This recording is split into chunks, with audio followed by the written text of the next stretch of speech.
Good morning. Now it's time to start the first lecture here in Acoustics in the course Building Physics. So, my name is Rickard Öqvist, and this is an interesting experience because this will be the first time that I'm live streaming a lecture from home. I've always done it from the classroom before, so this is going to be really interesting to see how this works.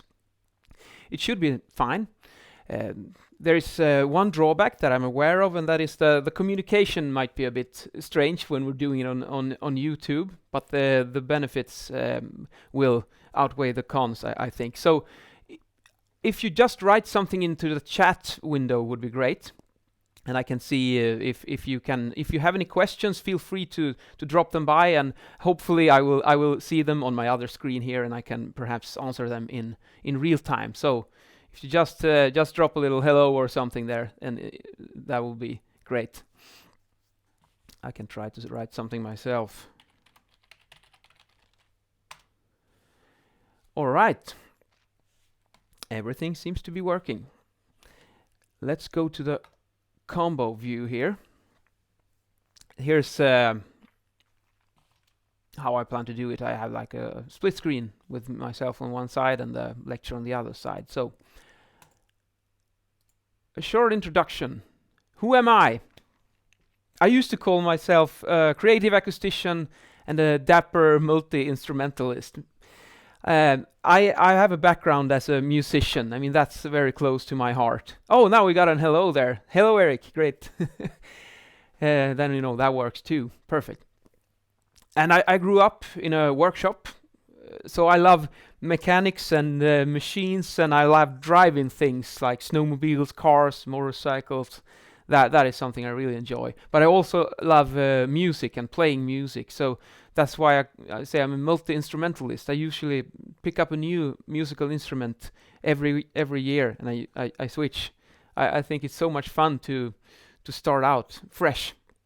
But anyway, if you take someone who loves cars and technology and motorcycles and stuff like that, machines, and is also a musician, loves to play music and sound, and those two topics, when they marry together, you will get an acoustician, because we're right in the middle between engineering and art, and that's where you find acoustics. And also I really love clothes. That's also a signum of mine since a couple of years ago. My background then. I have some logotypes here from different companies I've worked at, and I've always have had one foot in academia and the other foot in the private sector to get the best from both worlds. Well, and it's great for the networking, but the drawback is that you tend to get a lot of things to do. It doesn't scale 50-50 if you split it. It's rather like 80-80. And anyway, in 2008 I did my first, what's it called? My exam, my diploma, Master of Science, Engineering Physics and Media Engineering at Luleå University of Technology. And then I started a PhD education there. Did it up until 2010, where I got the licentiate of engineering in engineering acoustics. But I felt that I was working with building acoustics and construction, building, civil engineering. It's really an applied science. So I wanted to get out in the real world and get some dirt on my hands and work with the things that I'm doing research in. And that's why I quit and went to Tyréns, which were the next stop in my career. And then I worked as an acoustician in the field for a couple of years, and then it was like, now I get it. So this was what I was doing research about. Now I feel ready to do it, to finish it. So I applied for money from Tyréns and finished my PhD thesis as an industrial PhD, which is a really great way of doing it too, because then you have all the benefits of a huge network of a big corporation supporting you. So that was really great. And after Tyréns, I went to WSP, which is a huge civil engineering consultancy firm, and I was there for 1 year. And I also have been a teacher at Umeå University as a guest teacher since 2012. But this year, 1st of April 2020, now I'm an associate professor, adjunct associate professor in building technology. So this is now I'm in it for real. But then I have this big logotype in the middle, which is Acouwood, and that's the company that I run with my partner Claes Hagberg, and we have a laser beam focus on acoustics in wooden buildings. So I have 80% of my time there in that company, and 20% as an adjunct associate professor at Umeå University. And I think this is a really good balance to start, because then I can do stuff like this and take my experience from the real building projects that we're working on and create an education platform which I can share my knowledge and help others to develop their skills in acoustics. Because wooden buildings is really popular right now because of the climate issues. And acoustics is also a big challenge in these types of buildings. So that's my story, a short one at least. Now, I used to say before that I had this vision of my acoustics course that I want to create the best acoustics course in the world. But I have come up with something even better now. So this is my dream. Free education for anyone, anywhere. That is what I dream about. And that is also the reason that I'm speaking in English now, because I usually did all these courses in Swedish before. But since I'm live streaming it at YouTube, now it goes out to the whole world. And if I speak in English, I mean, we're talking about an audience size that is counted in billions instead of Swedish speakers, which is like 0.1% of the world population can speak Swedish. So I think this can be really interesting to see how the reach is increased by doing this. Because I know there are so many brilliant people out there in the world who don't have access to this education, and this bothers me to the core. I mean, my whole education is funded by tax money. We've used tax money to create all these lectures. And what better way than giving it back to the public? I think it should be for everyone. I can't look myself in the mirror and keep this in a closed forum. We need to get it out there. Because there's this saying, when the water level rises, all the ships will rise. So I can't see the drawback of sharing this education with anyone. Maybe there are some poor students in a poor country somewhere who can use this to their own benefit, and I would really love that. And also, now we're going to move on here and take a look at what's going on in the world with all the challenges and things that are going on. So here's this Moore's law. Maybe you've heard of it, perhaps. It says that processing power is doubled every 24th month. It's exponential growth. And it's like this saying, how did you become broke? Well, at first gradually and then all at once. So I want to give you an example of this Moore's law and what it means in practice. In 1997, this is ASCII Red, which was the world's most powerful supercomputer run by the United States military to do calculations on nuclear weapons. It required 850 kilowatts, excluding the cooling system, 150 square meters. It's huge, this computer. And it could calculate 1 teraflop, floating point operations per second, I think is the correct term of that. Is a measure of how much horsepower does it got. And this one was decommissioned in 2006 because in 2006 a different kind of supercomputer arrived on the scene. It's called Sony PlayStation 3. So in less than 10 years you have this consumer electronics that is the same amount of horsepower as the supercomputer from the best one we had in the world. And it continues. So in 2017, you have the Xbox One, which is 6 teraflops. And you can buy this for like 300 euros at a store today. 6 times more powerful. And we look into the future now, where we're going with this.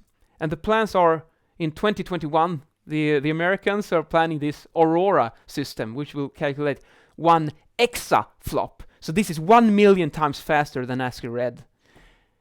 And you have to ask yourself, how long before we have this power in our cell phones? It's crazy. There's this saying about the chessboard, that the one who invented the chessboard, he was going to sell it to the emperor. And the emperor asked, how much do you want me to pay you for this invention? And he said, yeah, one grain of rice on the first square on the chessboard. And then I want 2, 4, 8. So you see, you double it every time. And the emperor thought, yeah, that's perfect. I've got huge stockpiles of rice. That's no problem. So then he accepted, and they started to calculate. But when they close up on the middle of this chessboard, they start to realize, wait a minute, this is starting to amount to quite big piles of rice. And if you do it all the way to the final square, you got 461 billion tons of rice, which is about 1,000 times the global production of rice in 2010. How does this relate to Moore's law and computing and stuff? Yeah, it's like, at first, it's not that much. And then, when we close the middle of the board, everything comes at once. And with computer and AI technology and that thing, I think that we are quite close to the middle of the chessboard. That's what I believe. And that's why we're going to see some really amazing improvements now in the coming years. I mean, it's in our lifetime that we're going to see real system changing things. So that is why I really believe that we need to do something about education too, and get on this trend and do something good with it. And also regarding exponential growth, another type is urbanization. And this is the numbers from the United Nations. And they have calculated that in 2050, another 2.5 billion people will move to cities worldwide with the ongoing urbanization. This is a huge amount of people. But we need to convert this number to something we can relate to. And this means 14,000 new apartments every single day for 40 years. That is how much we need to build to meet the global demand. Another way of looking at it is that we now have to build as much as has been built from the beginning of time up until today, once again, in 40 years. I mean, that blows your mind how much we need to do construction now. So we're doing this course, you're taking this course, and you're gonna educate yourself to become civil engineers. And yeah, there's gonna be a lot of work to do. However, when we cram a lot of people into a limited area in a city, population density increases. And when population density increases, you get more traffic, you get more transports, you get closer to your neighbors. There's always people around you wherever you go. So that is what I believe the importance of good acoustics and the absence of noise will become more and more important with this trend of increased population density. I think that we will become more aware of it. And that's also why more noise means that a good sound environment in your home is going to be really important. Because when you get home from all this noise you've been exposed to throughout the day, it's going to be quite nice to just sit back and relax and recharge your batteries. And Sweden is no exception from this. I mean, we've got a huge amount of building that is taking place now. I think the Swedish Boverket, the authorities, they calculated that we needed something in the magnitude of 70,000 new dwellings every year up until the year 2025. So this is a huge building boom that we haven't seen in a very long time. And of course, with the exponential growth, we only have one planet. So we need to do this in a sustainable manner if we're gonna survive. And also, what is sustainability? I mean, it's not just about CO2 and the environment, because there are other aspects as well. So one can say that there are three pillars that sustainability rests on. You got ecological sustainability, social sustainability, and economical sustainability. We need to consider all these three, and then where these three circles overlap there in the middle, that's where we need to find a proper way of living. Because it's not just about us. I mean, we need to look into the future. Every single generation that is born, what we do today is going to affect every single generation. So, there's a lot of things to do here. And noise is and acoustics, it relates actually to all three of those. I mean, acoustics in wooden buildings, there you have the ecological side of it. That's where I found my personal little passion. Economical sustainability with acoustics. Yeah, you don't want to have if you just build crazy good sound insulation, it's going to be really expensive. So you have to build it as cheap as possible, but still not. It's going to be good enough. And then you have the social aspect, which is perhaps the most important one, which it might be more close to the heart, because it's about public health. If you have a bad sound environment in your home, you're not going to sleep as good. And if you have worse sleep, you get higher blood pressure, you get all the kind of stress factors. So it's going to reduce your life expectancy. And this of course, going to affect the economical situation and everything. So it's a really, really important question. However, I usually compare with my wife is a structural engineer, so when she makes a mistake, a building crashes down and people die, you get instant feedback on your mistakes, you could say. Whereas when an acoustician like me makes a mistake, it's gonna take many years, maybe decades, before we see the horrible. Because people gonna die from bad acoustics too. It's just it takes 30 years. That's the difference. So that's why sometimes we might be forgotten in the process. But don't forget about us. We are also important too. Now let's move on. I want to show you now some examples of sound here.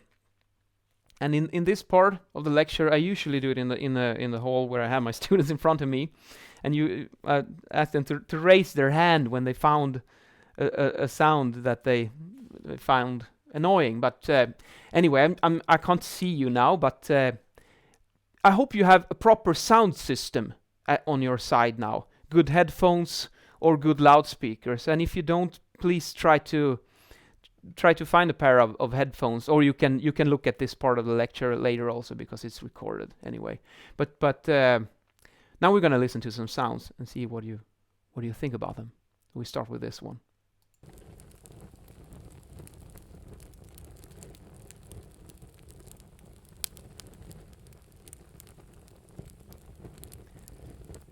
What do you feel when you hear this sound?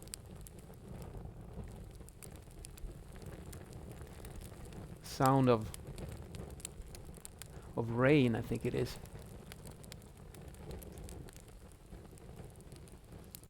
Now, I mean, the sound of rain, it can be a pleasant sound. Usually many students, they raise their hand and say, "Yeah, this is quite a nice sound. It's peaceful, quiet." If you have a roof over your head, it's nice. If you have proper clothes or an umbrella, it could be a nice sound. If you're out and you have a 30 minutes walk without an umbrella, it's perhaps not a nice sound because it indicates that some unpleasant things are gonna happen. Yeah, so we move on to the next sound and see what happens.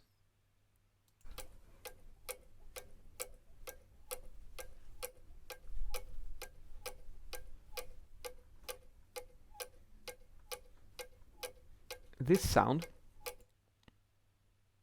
it's not a loud sound, because often when you talk about annoyance and disturbing sound, it can relate it if the sound has a very high amplitude, then it's noisy. But I mean, this sound is quite quiet.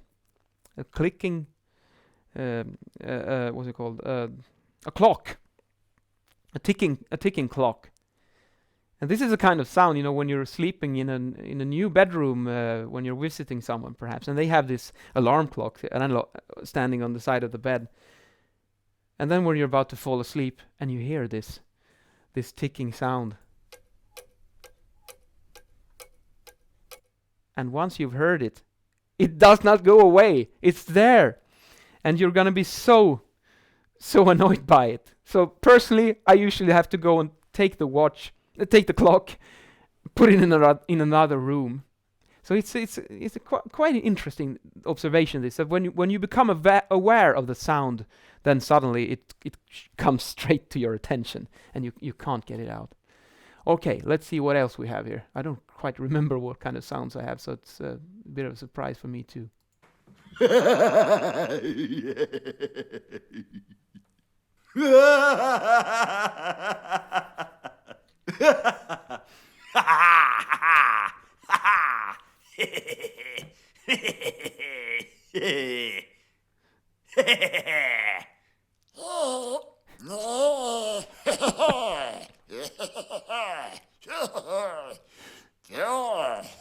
Yeah, it's a really silly sound, this. But here's a sound that it's almost impossible to not smile and start laughing when you hear this sound. If you look at YouTube, there are some really funny sketches when they do this experience, when they go into a subway car in the metro with just an actor, and they start to laugh crazy, one or two people like this. There is nothing to laugh about. Nothing is funny. They're just laughing. And then other people around them, they start to smile, and then they start to join in on the laughter. And you give it a couple of minutes, and then the whole subway car is laughing their ass off. And it's amazing how contagious it is. And there was nothing there. They were just laughing. And it's a great way of... This is sound that produces pleasant experience in you. I've actually used this on myself sometime when I've been really angry or something, when I'm driving in my car and I'm stressed out and something, and then, what am I going to do? Wait a minute, laughter. And then I start to do this crazy laughter. I force it out like this actor in the recording. And I start laughing, and after a while I realize, this is so silly. I'm driving here in my car and I'm laughing like crazy. And then I start laughing about the fact that I am laughing. And my brain produces feel-good chemicals, and it's really silly, but it works. Okay, let's see next one.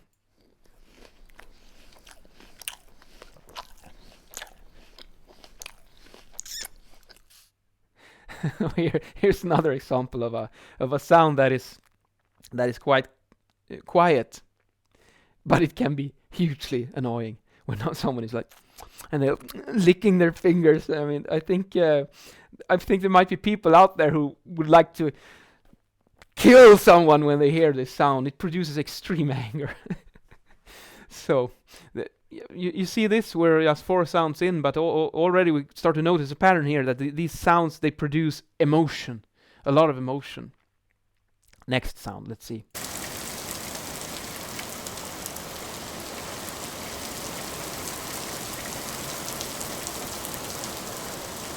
Oh, here's the rain sound. I think I must have misinterpreted the first one. This is a rain where it's just pouring down. And that's like I said, if you have good clothes and an umbrella, it's a nice sound. But if you don't, it can be unpleasant. So, I wonder what was that sound then? Yeah, now I hear it. yeah, I increase my volume so I understand what it is. This is actually, yeah, whoopsie, I started the wrong sound. This sound is a fire. It's a campfire. The campfire sound. That is a pleasant one. You know, we're just sitting there with your friends out in the forest somewhere. It's quiet and it's a really pleasant experience. And when you hear this sound,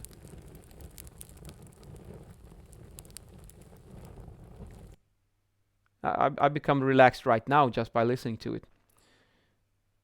But also, if your house catches on fire, maybe it sounds somewhat similar to this. So the setting is really critical to this interpretation. You change the setting with the same sound and it's going to be a completely different experience. Let's see, we move on here. Oh. This is one of the worst sounds there is. The Mosquito. And it's always when you're trying to fall asleep. And then you think, yeah, now it landed, now it's gonna be quiet. And then you start to fall asleep, and then it comes back again. So the only thing you can do is you go up and chase the mosquito down and kill it. That's the only way. Oh, now we got some messages here. Came in late, but I'm here now. Yeah, you can always rewind and look at it later, so it's no worries. That's the fine thing with live streaming. You record it and you can go back and check it out then. As many times as you want. Oh, the first one is a fire. Maybe there's some kind of delay on these messages. I don't think I maybe get them straight away, but thank you for correcting me. I mean, yeah, maybe I'm a bit too stressed out here with all the equipment to see if everything works. So yeah. But we help each other out there, so it's cool. It's really great to get some interaction even on YouTube. Awesome. Let's see which will be the next one.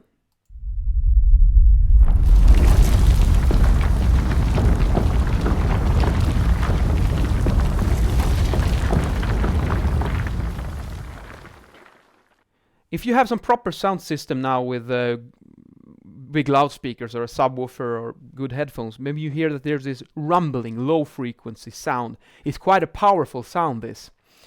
It's the sound of an earthquake. Things are crashing down. Now this sound, it's if you consider evolution, I mean, sound is to a very high degree subjective. I mean, you can say, I think this is a good sound, but you think it's a bad sound. But those cavemen who found this sound to be very pleasant, you know what happened to them? They probably stayed inside the cave and the cave came crashing down on them. So there's no more gene pool for you, and only the cavemen who thought that this was an unpleasant sound and ran out of the cave into safety. Those were the ones who survived. And that's why we have it in our DNA. We got it in our spinal cord.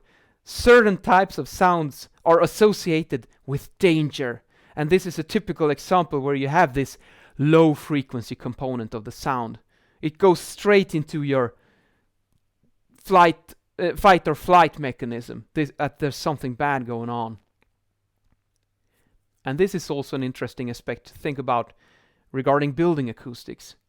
Because this type of sound with the low frequencies is the same thing that you can have from the ventilation system in a building. I think you probably all have experienced this feeling that if you're sitting in the evening and working in your office or in a lecture room or something, and then maybe 6 o'clock in the evening, there's this timer that shuts down the ventilation. It goes into some low speed mode, and then it can be like this. You sit there and work, and then it's just, something happened. It's silent. It was silent before, but now it's really, really silent. What happened? And the thing is that this low frequency rumble, those components of the sound that produce fight or flight, they vanish when you turn off the ventilation system in the evening. So it really affects your stress level. So those are a typical kind of sound that we need to design our buildings in a good way, so that we don't get problems with them later. All right, let's see here. No, actually, this is one.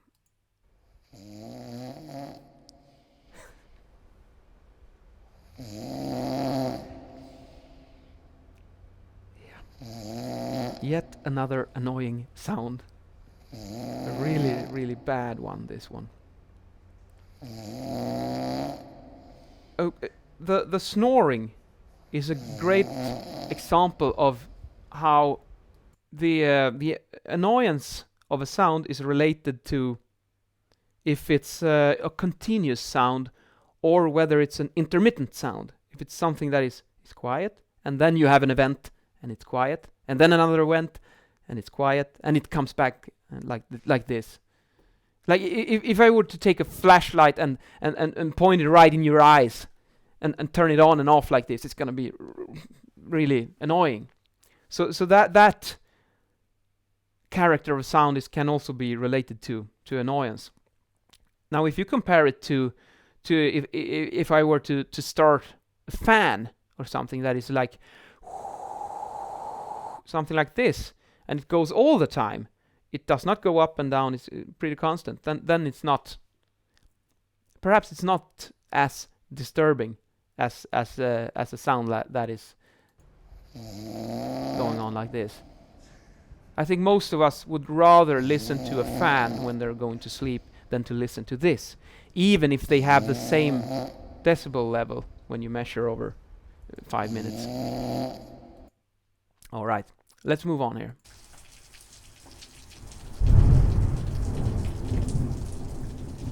Once again, we have rain, but I've added another component to the rain. Thunderstorm.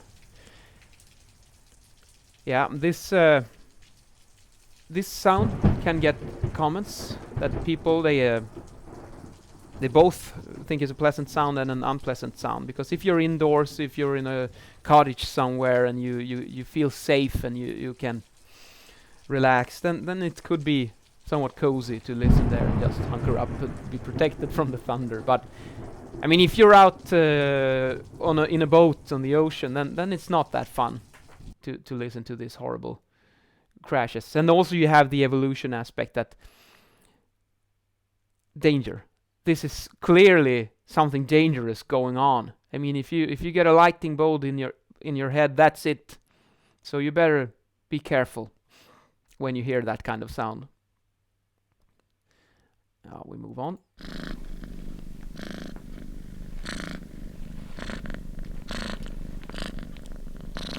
The purring cat.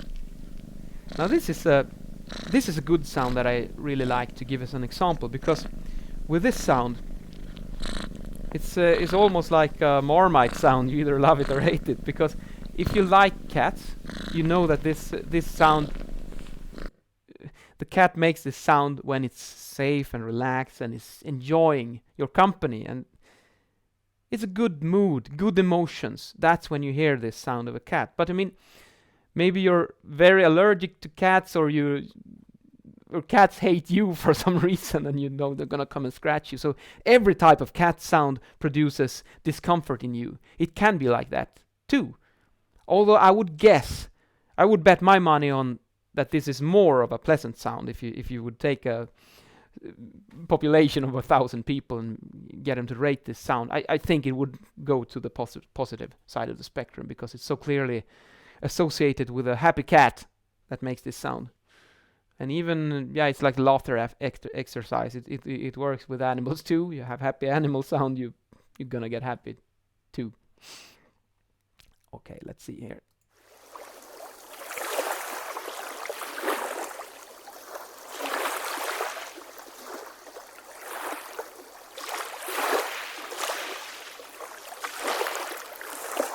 This sound is nature sound, clucking the waves rolling in towards the shore.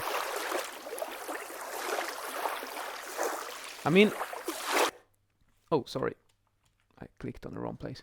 I mean, it's really easy to come up with an example of a sound that is 100% unpleasant. A sound that just about anyone would agree that this is an unpleasant sound.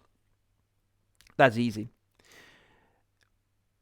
It's a bit more difficult to come up with a sound that anyone that you meet will say, yeah, I agree, this is a good sound.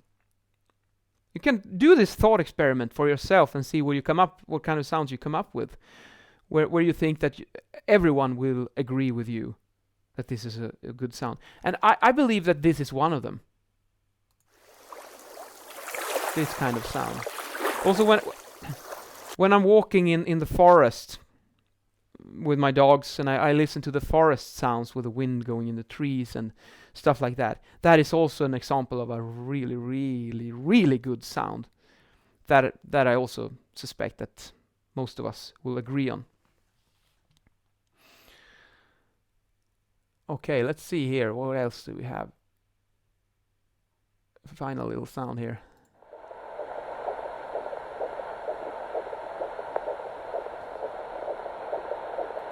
I did this sound recording of this, the sound of my unborn son.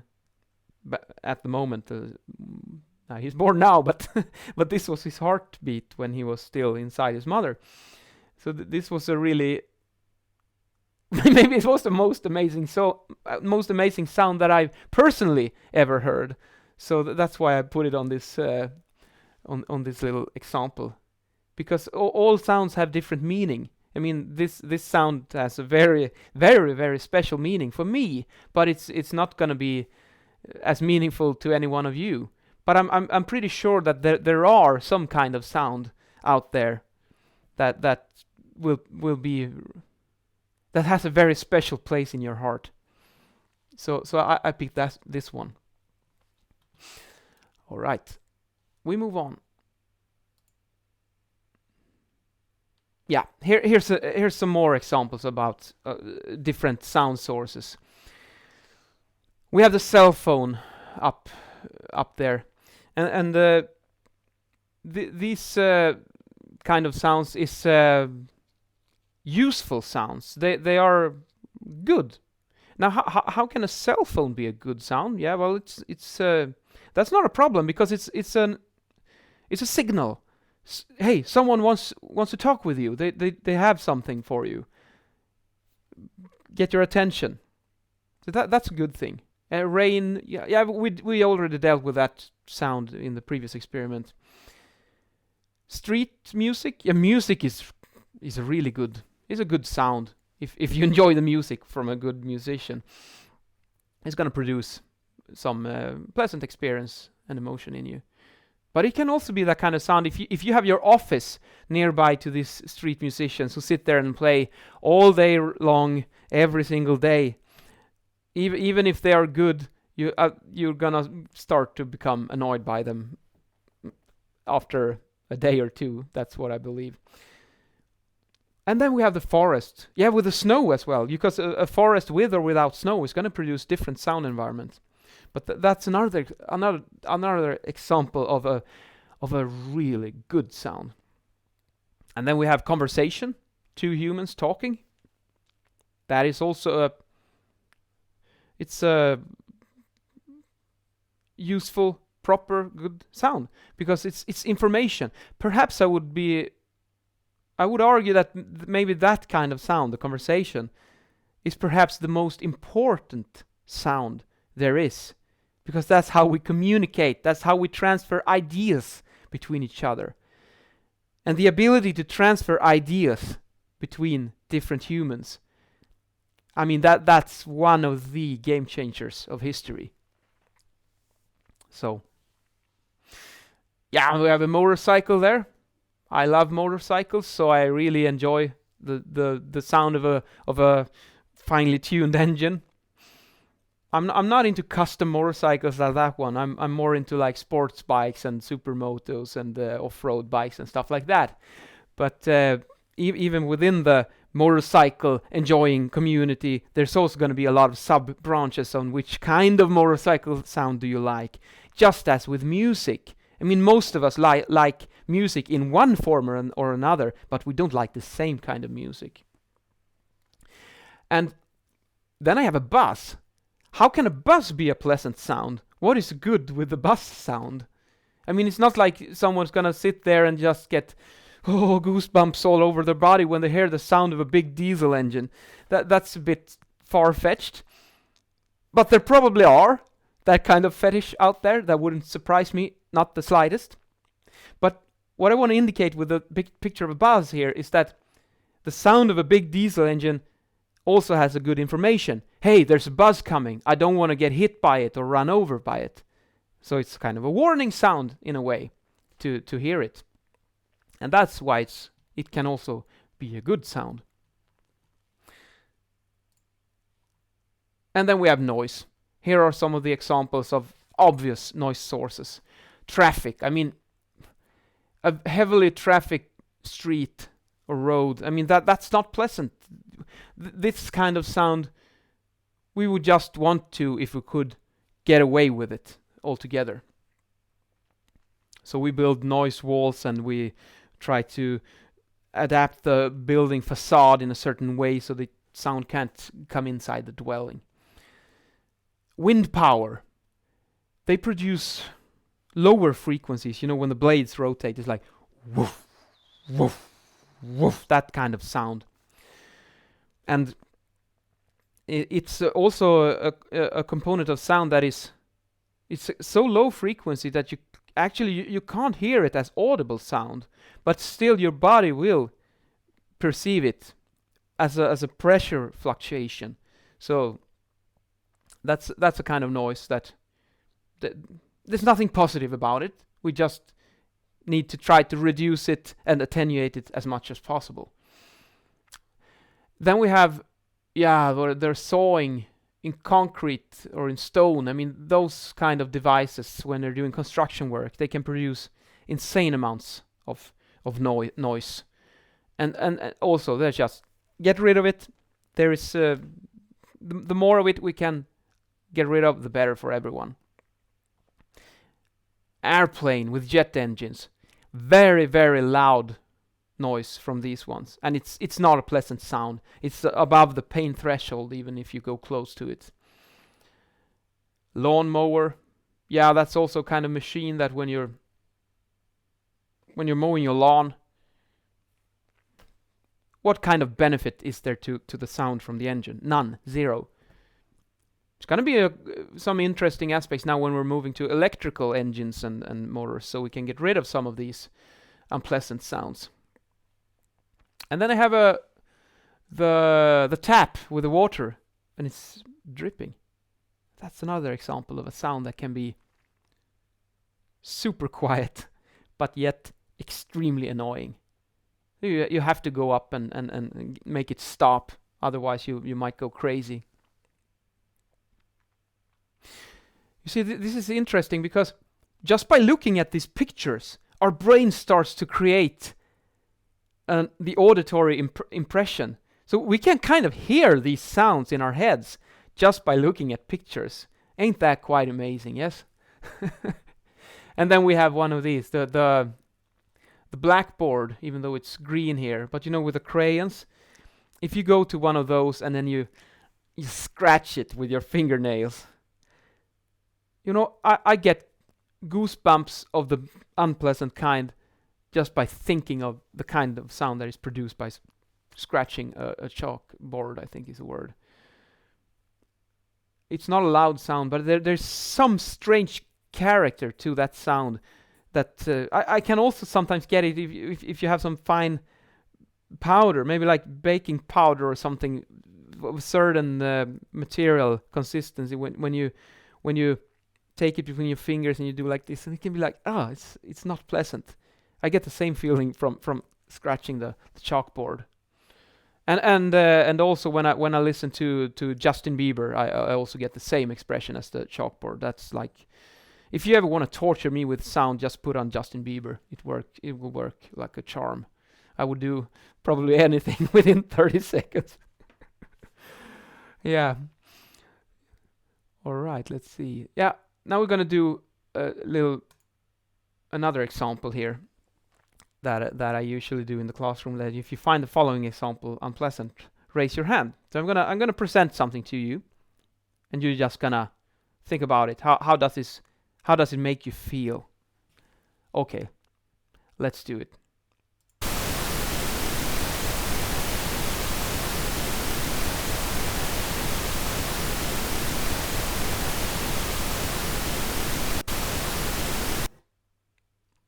Yeah, you had the television screen with the static noise. I find it hard to believe that anyone would find this to be a pleasant sound. So now we're going to do the experiment. Once again, same rules. How does this example make you feel?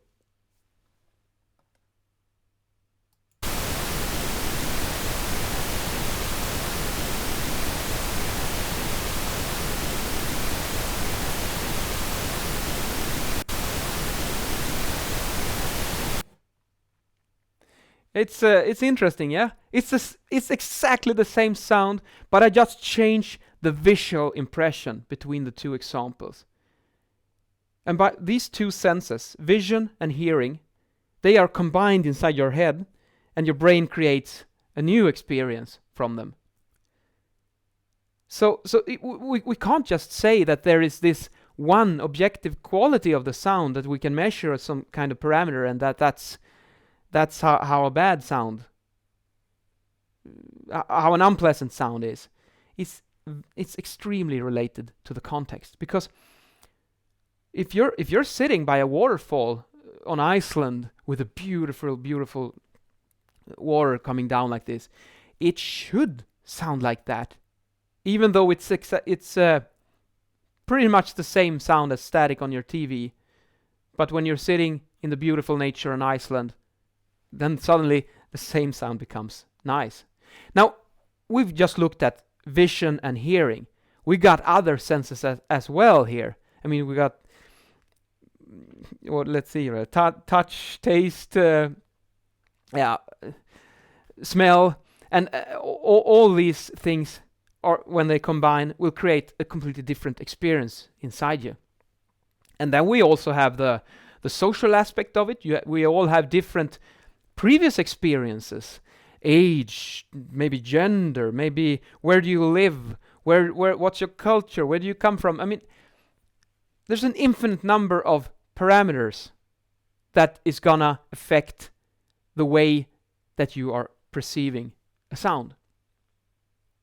So it's really a challenge, this, but that's what makes it fun too. So what is a good sound environment then? Oh, let's see. We got some question here.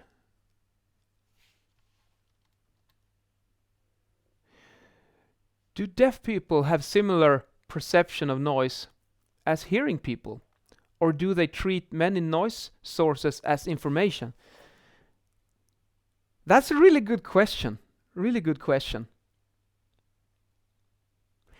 I don't have an answer on it straight away, but I'm gonna think about that one, and maybe we can come back to it in a later lecture or in a Zoom call or something.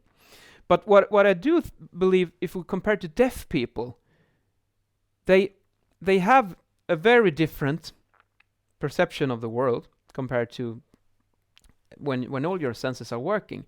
And I have some personal experience of this because I am an acoustician and I work with sound. I've been, if I just quick, it's like 20,000 hours of my life I've spent at listening to sounds.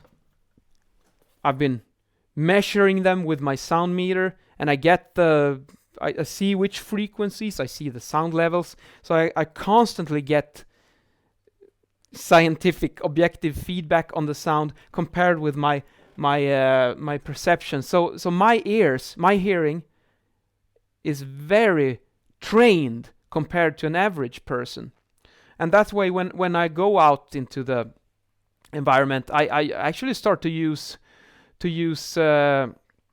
my ears as a kind of radar. You can figure out where are different things. I mean, I took a walk in the Stockholm Central Station once with a blind man, and that was quite amazing because we were talking, and he was walking beside me. They were doing some construction work there, so he said, "Yeah, my radar is a bit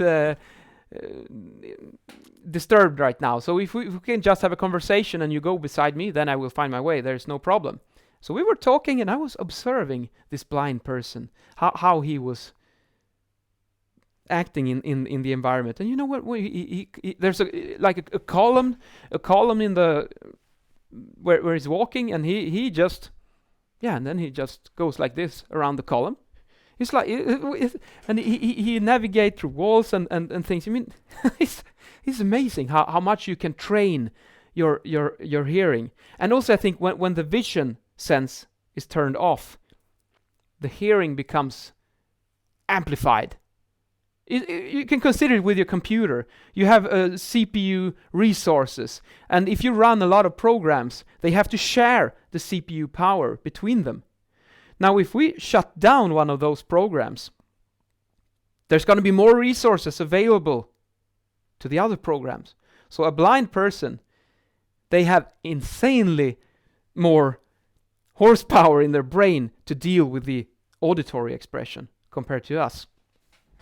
Now, regarding noise sources, when we're talking about these very low frequency sounds like the windmill or the if we're ventilation systems if they're in a building, like you feel them like a pressure fluctuation in the room, and I believe that it's not entirely dependent on the hearing organ. I mean, other parts of your body can also cooperate and create this. So and also this is a bit out of my expertise, but I mean it's not like you have like one center in the brain that deals with a specific task. I mean, there's, you know, when you put your hand on the stove and it's hot, you take it off like this. It's the hand does the thinking for you. You don't have to go to the brain and process the information and go back to the hand. So that depends on if it's like a signal chain on a deaf person. Where in the chain is the problem? Maybe it's working perfectly 60% of the way. It's just the last 40% that is some malfunction. And maybe those first 60% starts to give impressions to the body and let they can have an experience from at least that part. Yeah, that's a very good question. I will keep that in mind and think about it. See if we can come up with an even better answer. Okay, what is a good sound environment then? This picture is also a nice example. As if you just look at this, I mean, you have the sun, beautiful. If it's a sun, perhaps a sunset, and peaceful.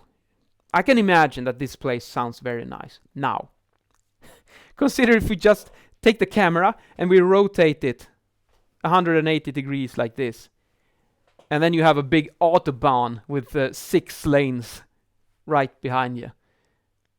That would kind of destroy the experience badly. So it's also not about being quiet. I mean, that's also something that I come across. That is a good sound environment something that is just perfectly quiet? And I would say no, that's not it. That's not what we want to do here. It's got to be the right type of sound for the right occasion. That is the secret. Sometimes it's just fine to have a loud sound if it belongs in this scene. If you get sound that does not belong in this scene, then it's a problem. That's what makes a good sound environment. And then some environments should be quiet, and that then is a good thing to reduce the background noise level. But it's not like the universal goal to just reduce it. That does not make sense. And also it's impossible to construct something so that noise disturbance will never occur. That's just not gonna happen. No way. Yeah, let's see. The clock is 10:54, so usually I take a little coffee break in the middle. Now, when we're doing this on live stream, I mean, it's if you wish to, you could actually pause it. I think you can, at least, wherever you like, and come back and continue. So maybe it's not that sensitive to coffee breaks as a usual lecture is. So we might try to use that to our advantage. But I still feel like now I need to just let my brain cool down for a couple of minutes. So I'm gonna go and grab some water. And you feel free to drop some messages in the chat. That could be perfect, and we can think about those. And then at 11, I will continue on with the lecture. But now I need to get a little rest in my head. So see you soon. 5 minutes.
Okay. Let's do it. A little 5-minute break. That was great.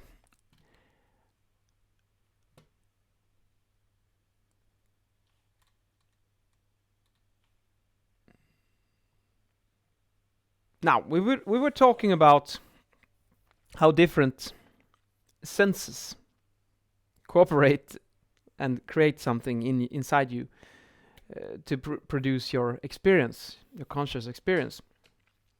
I'm gonna show you a little example here. Let's see if we do like so. And you're gonna see here a little movie of a person that is saying something. And then at first,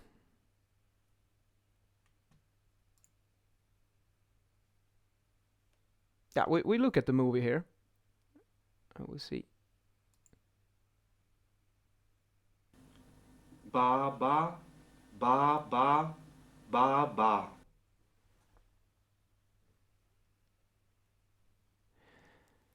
Now, if you listen to that one, it sounded like he said like was it da da da da da da, and that's you're reading his lips, and you're hearing an audio.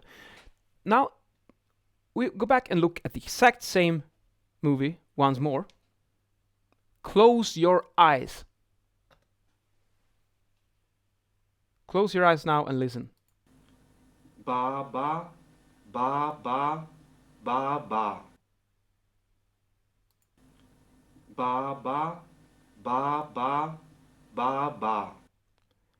And then when we look at it, ba ba ba ba ba ba. So when we open our eyes, compared when we close our eyes, we get a somewhat different experience here. So what they've done is like, if he's saying ga ga ga ga, you can hear da da da, and the brain creates ba ba ba. So depending on what the lips are doing one thing, the audio recording is doing something else, and then your brain mishmashes the whole thing together, and creates an experience. So this is a really interesting example. You can look at YouTube on the McGurk effect. If you search for this, and I think you will find some good examples. But an interesting thing to note with this is that it's highly dependent on language, and you might need someone who is if it's gonna work in Swedish, you need a Swedish speaker who says these phrases, because I'm Swedish. I can read lips in Swedish, but I can't do it not nearly as good in English. So when you do the McGurk effect in English, for a Swedish speaker it's much harder, whereas an English speaker should look at an English example of McGurk effect, and you will have a better it will work better for you. So that's just another interesting demonstration of how much our senses are interconnected. Now let's talk about some different types of noise sources. There are several types. And here's the first one, like a vacuum cleaner. These are noise sources that are within my control. I can turn off this vacuum cleaner whenever I want to. And that's why the noise from the vacuum cleaner is not that bad, because it's you. It's the same with a fan in the kitchen when you're doing the cooking and you turn on that noisy thing. It's not a problem, because you can turn it off whenever you like. So then we move on to the next type. Noise sources that I can see but I cannot control. Now this is a bit more unpleasant. You can see the airplane moving, coming in for landing, and it's going to produce a lot of noise. You can't do anything about it. You just have to take it and listen to this noise. But at least you know when it's going to end, because when the plane has passed you and it's going in for landing, then the noise is gone. When you see the car on the street moving, you know that it's just for a while, and then it'll be over. And that there is, I think you can probably think of a lot of these types of examples of noise sources that you can see but cannot control. And then when you think about them, try to also think about how annoying do you find them. Now we move on to the more problematic side of noise. Noise sources that I cannot see or control. Like this poor fella in the bedroom trying to get some sleep. And he's listening to the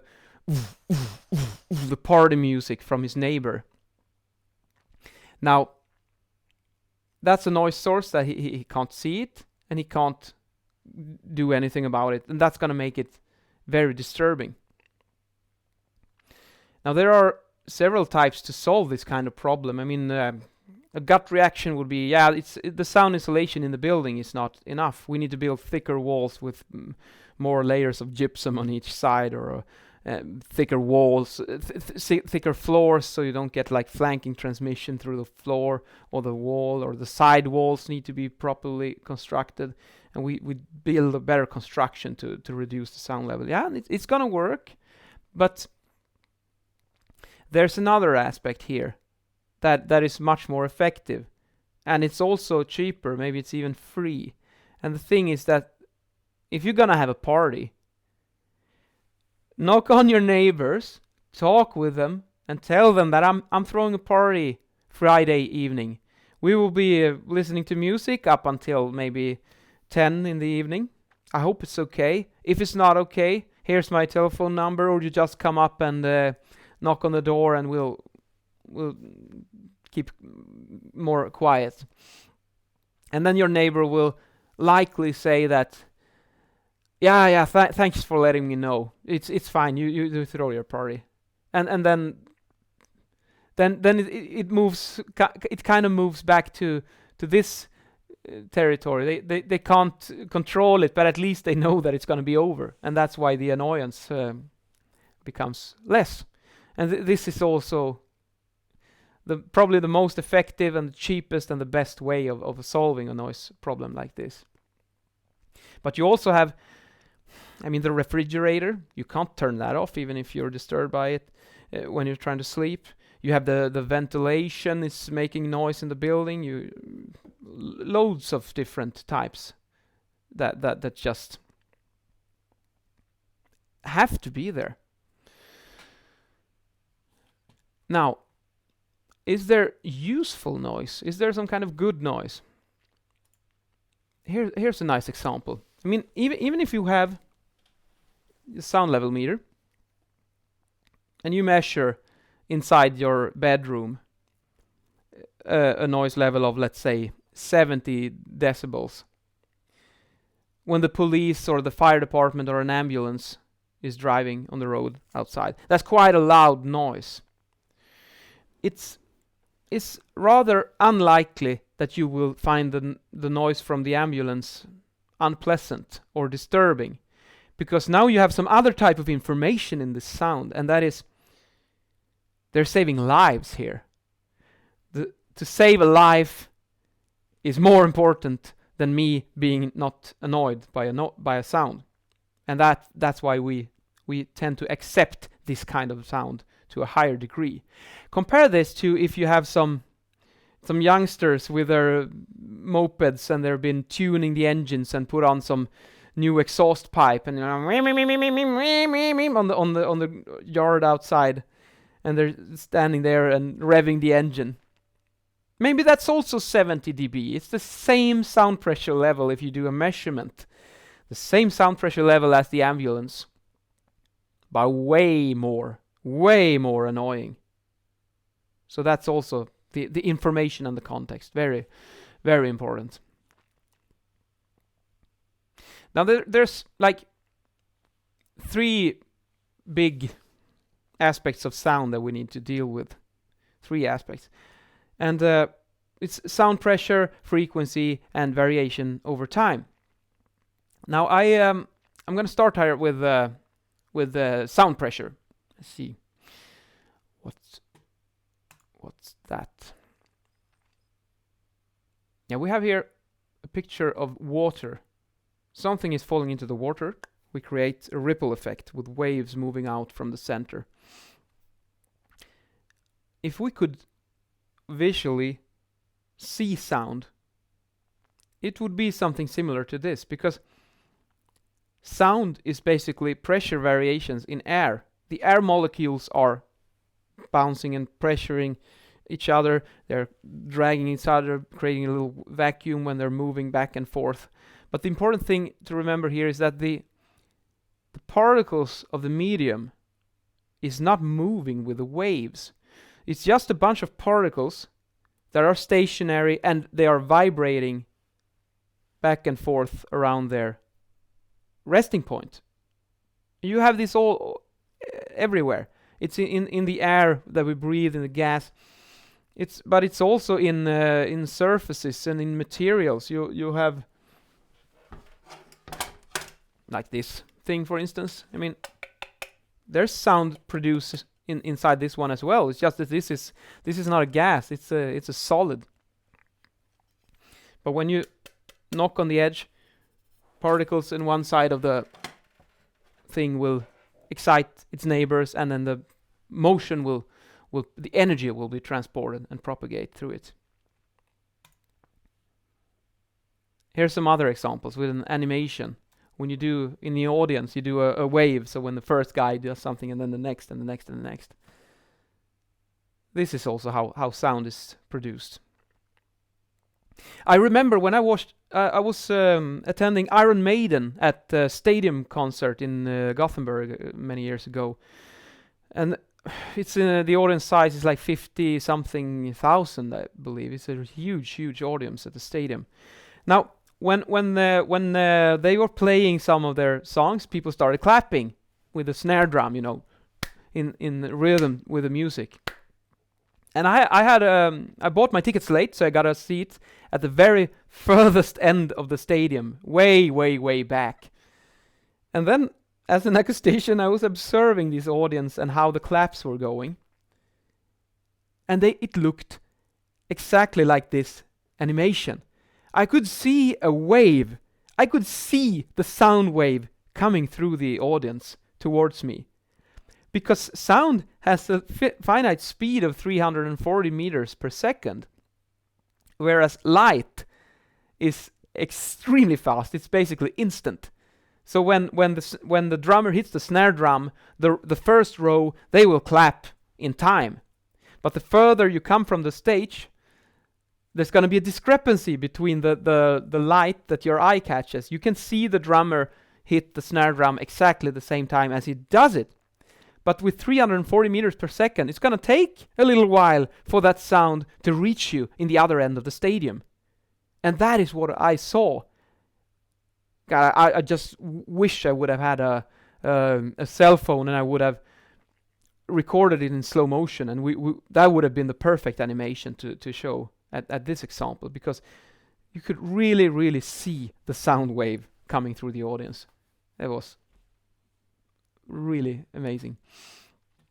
Maybe that's what I mean when an acoustician compared to a blind person, that we hear the world in a different way. I don't think that a normal person would react so strongly on the audience clapping that like I did that. But it's because I've been training my brain for such a long time to note that kind of things. So my perception of the world is to a higher degree dependent on my hearing impression as well. Here's another example. You have an animation of particles that are bouncing back and forth. The red thing in the edge could be a loudspeaker membrane that is going in and out like this, pushing on the air.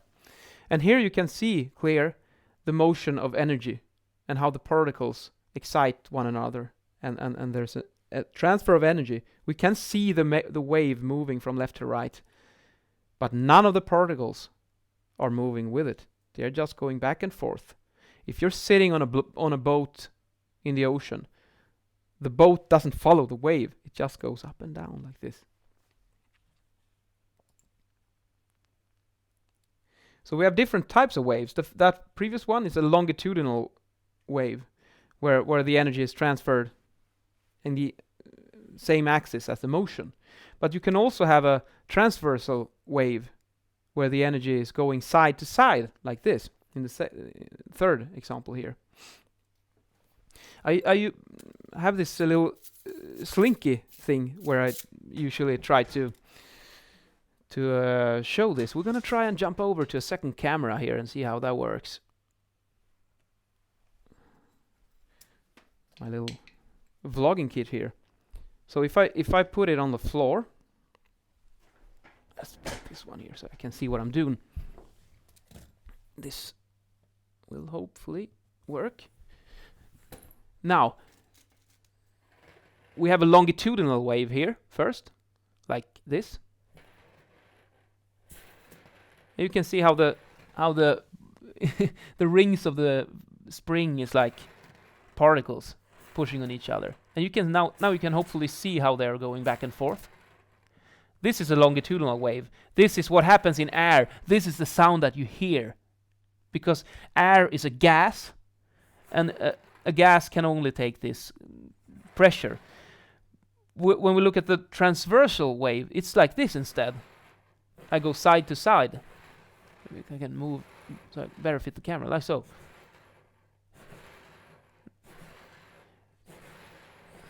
Here's a transversal wave. You cannot do this with a gas, because it cannot take that kind of force. But this one works fine. You can even see how it's reflected and comes back to the other side as well.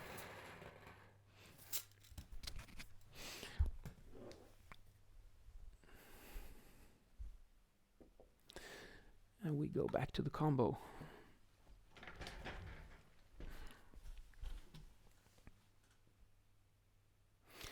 Let's see, what else do we have? Yeah, here we have water waves. So that's another way of looking at how energy is transferred back and forth. It's like a bit of a combination between both of them. Both a longitudinal wave and a transversal wave, kind of.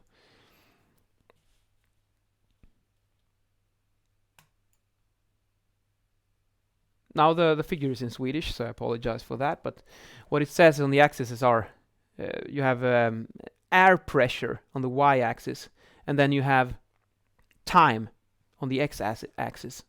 The dashed line is atmospheric pressure. It's 1 bar. That's like the stationary condition, always. And then it says förtätning and förtunning. It's like condensation and what's the word? Rarefaction or something. Yeah, when you the opposite to condensation. I can't find it right now. And then when you hear a sound, then that means that the sound, the air pressure, the 1 bar air pressure that you're experiencing is increased slightly, and it's also lowered slightly, and then it goes back and forth very, very fast. That's what sound is.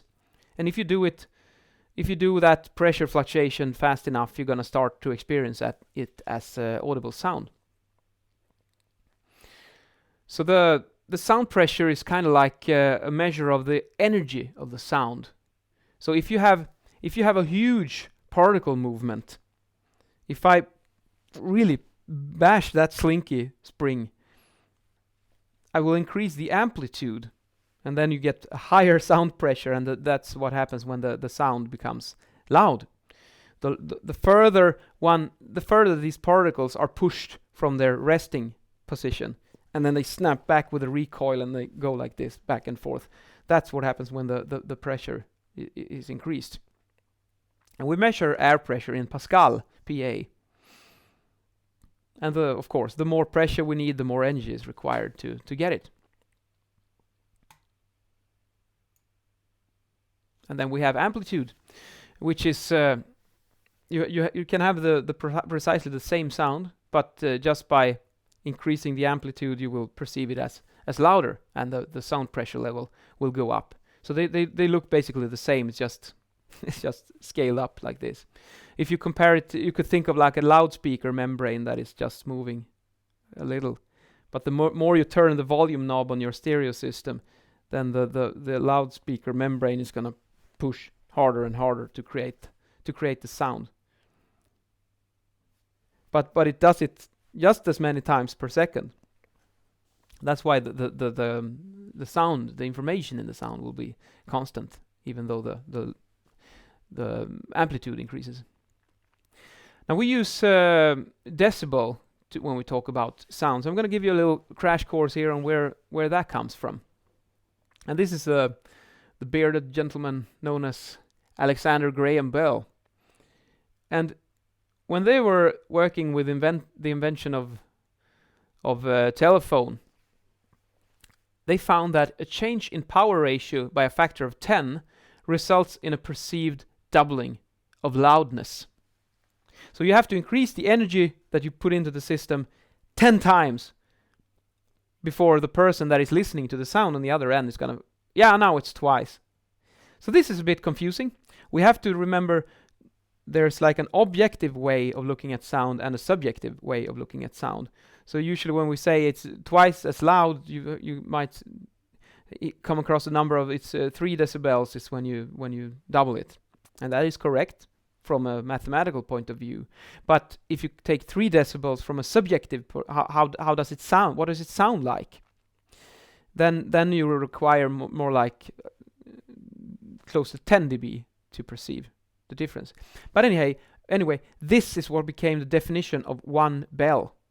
Change in power ratio by a factor of 10 to perceive a doubled loudness. And what they did to get rid of the decimals is they added dB, like decibel, like decimeter or deciliter when you're cooking in the kitchen. You should use the prefix on your unit. That makes most sense and that simplifies your life the most. And a very important thing to remember here is that dB is a ratio. It's not a physical unit. And here's the formula we use to calculate sound pressure level.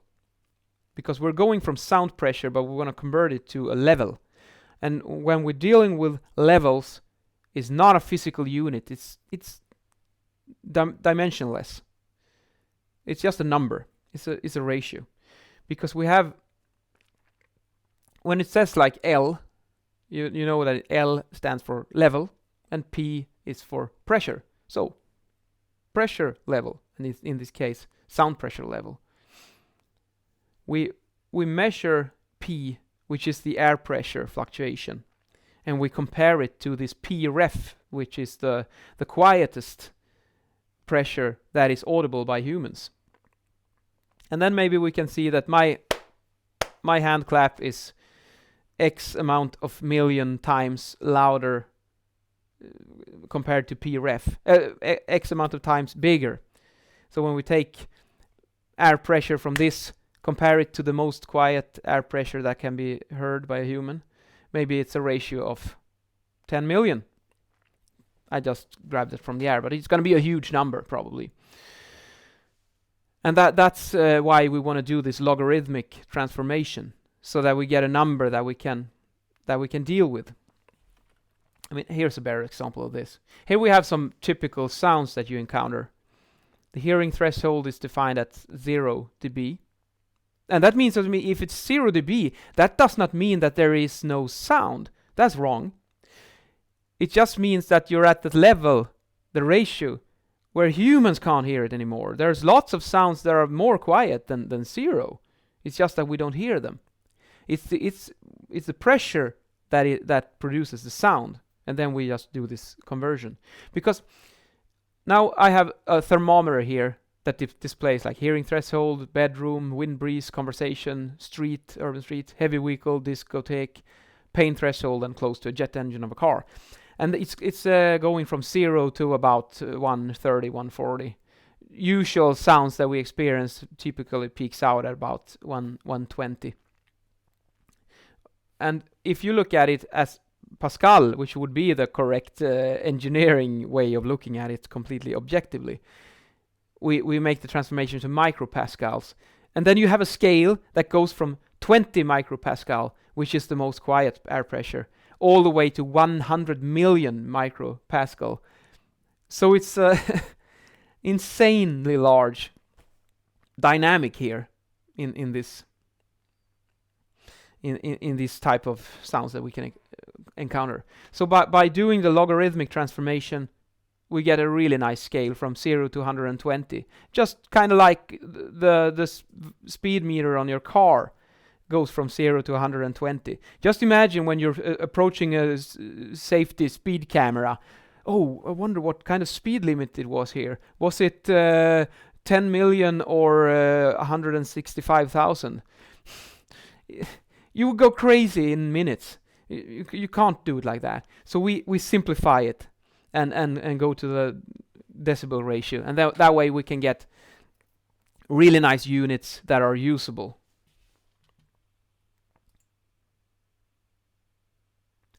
Here's the Earth.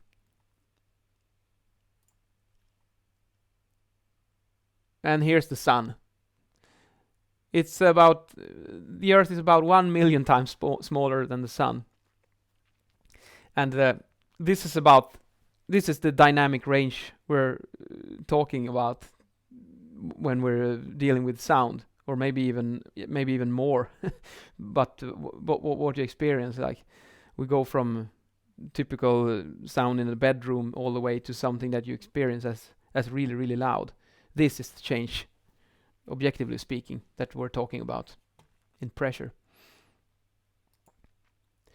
But numbers, they can only say so much. Here's a really important thing, and that is, how is it perceived? This one is great to understand how small difference in sound, how many. Yeah, I mean, when you look at a sound report, or when you look at some sound data for something, and it said, yeah, this product is 1 dB quieter than this one, or this technical solution produces a 10 dB reduction of sound from this engine, or a 5 dB increase in sound insulation. What does that mean? We might be inclined to think linearly and to think that like 5 dB difference from 60 to 65, I mean, that's not that much. But that's, our brain is playing a trick. We have to remember that this is a logarithmic unit. And that's why, we have to listen to it. We listen to it. Here's the reference level at 0 dB. I've got some noise. And now I go from 0 and I lower the level by 1 dB. And it sounds like this.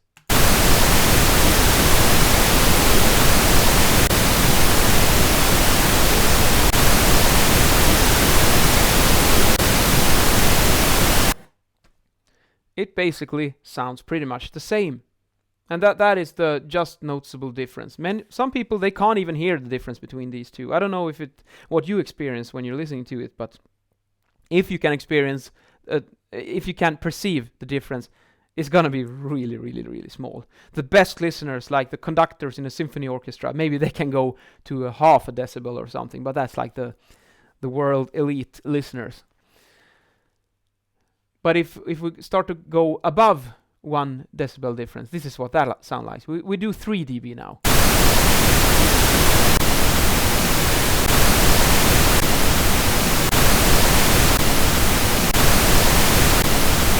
I think anyone can hear a 3 dB difference. That's a clear difference. But it's not twice as loud or half as quiet. It's not a doubling. It's clearly perceivable by most people. And now we do 5 dB and check that out.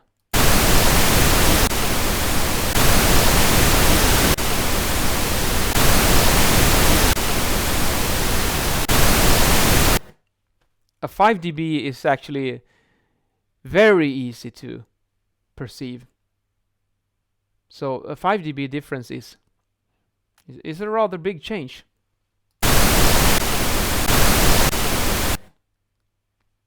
So that's why when you look at a report and when you have two different solutions, this is 5 dB better.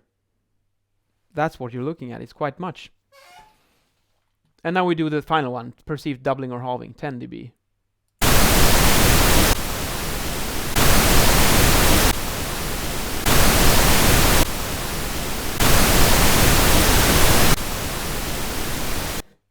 Some of you might even perceive it as more than a doubling or halving of sound pressure level, but the important thing is that you hear here that 10 dB is a lot subjectively.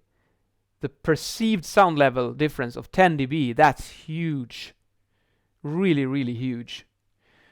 And I think it's important that you get a gut feeling about this 0, 1, 3, 5, 10, how much it is. Because I suspect that if you're new to acoustics, it's a bit difficult to imagine in your head. I mean, okay, this is 5, this is 10, and this is 1. But I wish that after taking this course that you will have a better feeling about this. What does it mean in practice? And another beautiful thing here with decibel. Now we did this at just at 1 sound pressure level. If we were to, you can try it if you want to. It's perfect now. When this lecture finishes, you can go back and you watch this part again, and you change the volume while I'm doing the experiment, and you will have the same perceived experience.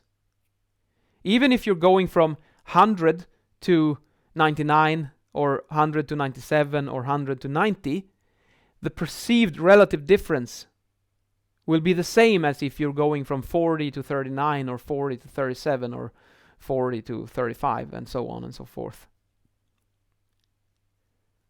And that is a really useful tool to have, a way of expressing sound in numbers that works regardless of how quiet or how loud the sound is. It's a very useful tool. So now we go to the next one. Frequency is also a very important parameter to consider, or aspect, maybe is a better word. And here's how I look at it. An image consists of colors. So here you have an artist, and he has his little thing here where he puts all the colors, and he can combine these colors in different ways to create just about any color. And color is basically light with a different wavelength. And this can be analogous to sound, because a sound consists of frequencies. So it's basically different frequencies is analogous to different colors. And when we mix certain sound frequencies together, we can create a combination frequency. Like you take blue and yellow, you get green. And same with sound. When you take this frequency and combine them, then you will create another frequency. And I have this, let's see, my sound level meter here. So when I'm talking into the microphone here, like so, you can see the bars on the sound level meter, how they are going up and down. And if I go,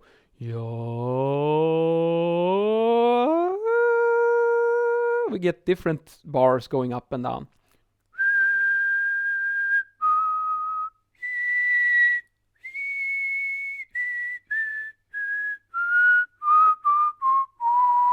Yeah, when I whistle, it goes down. So you can see like was a spike in the spectrum there. So that's how you can compare it to the artist's painting.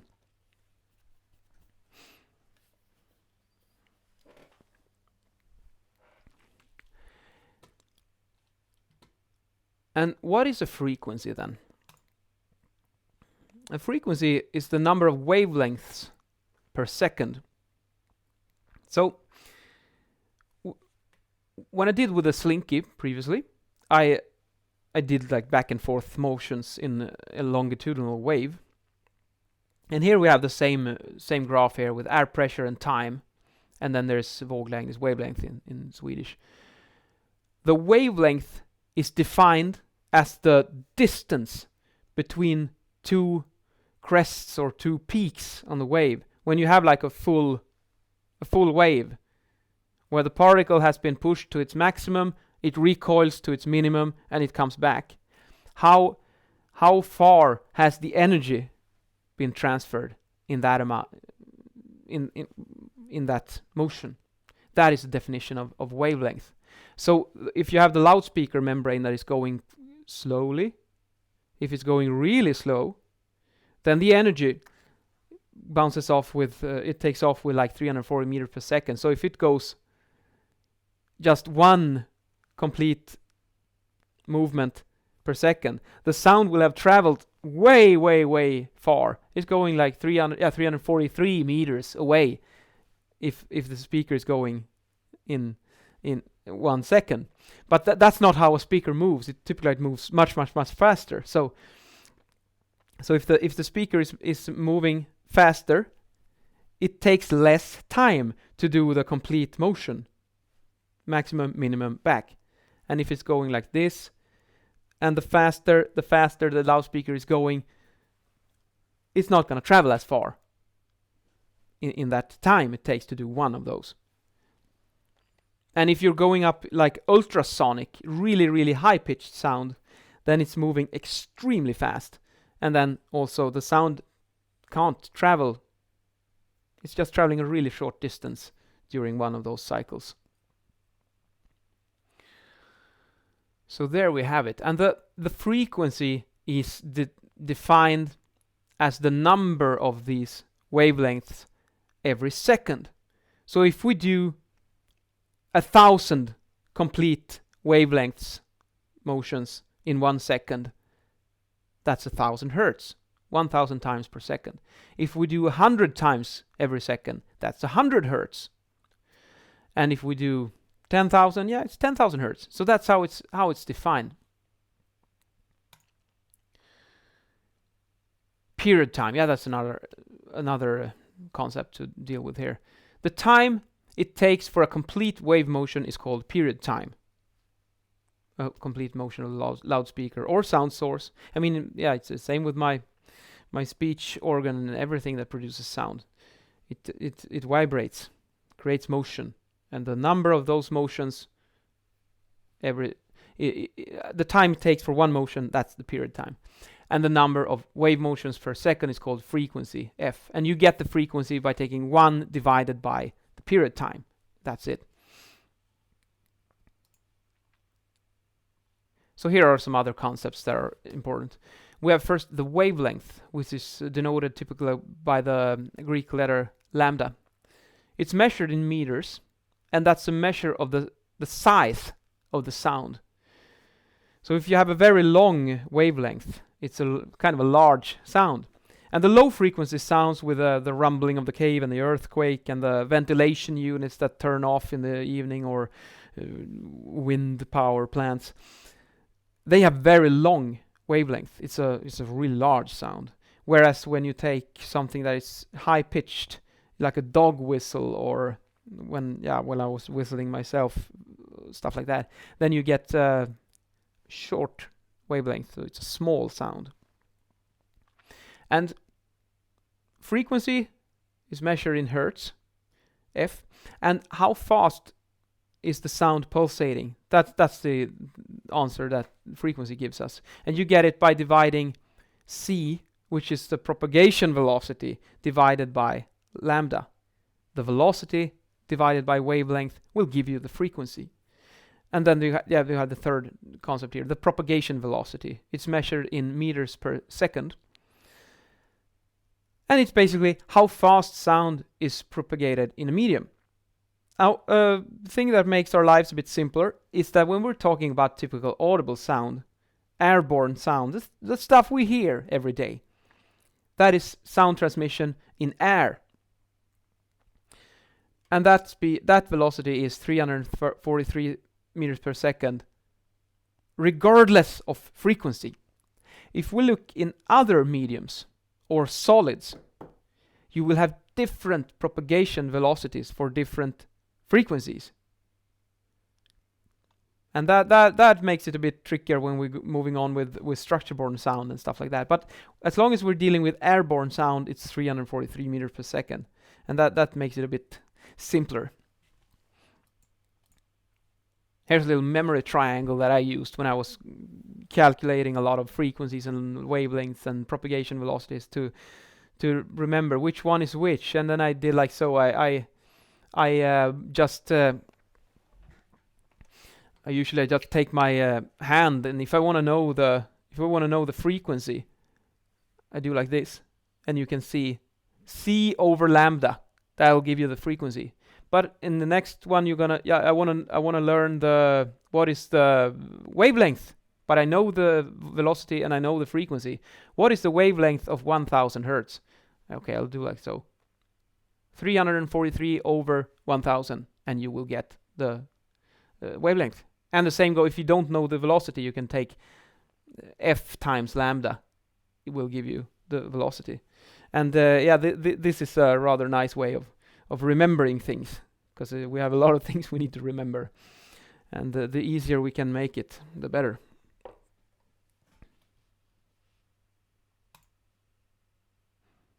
And it's yet another little graph here that shows the sound pressure, how it varies when a loudspeaker emits sound. So the concepts were period time, wavelength, propagation velocity, and frequency. And here you also have the formulas collected. Frequency is 1 over period time, and the wavelength is C over F. Yeah, I just remember I have this other example we can take a look at once again with slinkies. I actually have two different slinkies here, one in metal and one in plastic. So if we look at how a wave is propagated, we can look at first the metal slinky, and I emit a wave, like so. It's quite fast, but then we take this one, much slower. So this could be a different gas than air, perhaps.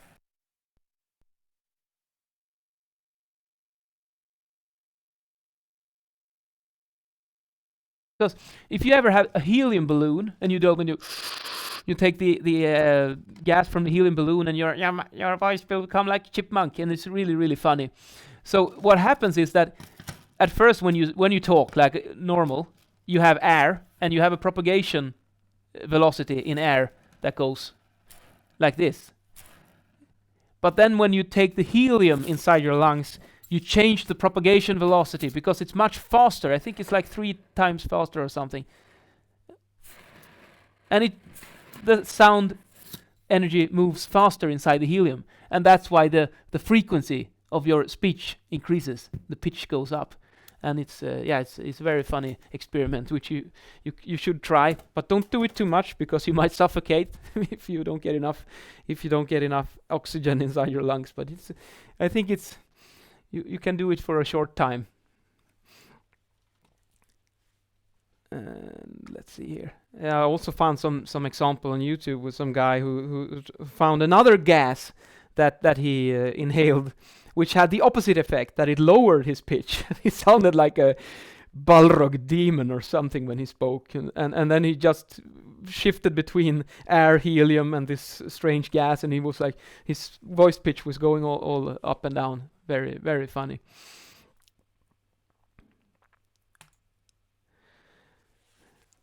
Yeah, and then here's another example of typical sounds and how they are distributed according to frequency.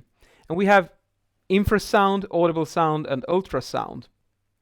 And you have this white area in the middle. Those are the sounds that we can hear every day, normal people with perfectly functioning ears.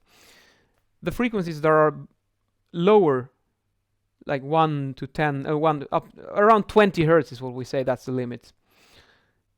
You see the big ocean liner, the ship, it's like a huge engine that is turning around slowly. So it produces a lot of sound.